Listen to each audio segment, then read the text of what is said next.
আলুর মোবাইল দোকান তো? হ্যাঁ হ্যাঁ, কি লাগবে? কি পুরো লাগবে? এই ফোনটা না। ঠিক আছে, তোমার কি ফোন পুরো?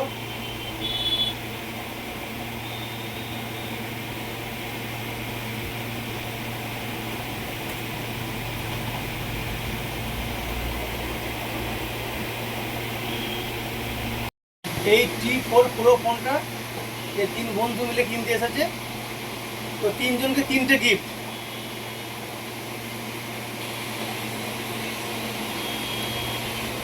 ঠিক আছে, খুশি? এত গিফট কেউ দেয়? না দেয় না। একমাত্র আলী মোবাইলে দেয়। তো এতগুলো গিফট পেতে আপনাদেরকে আসতে হবে কৈচর আলী মোবাইলে।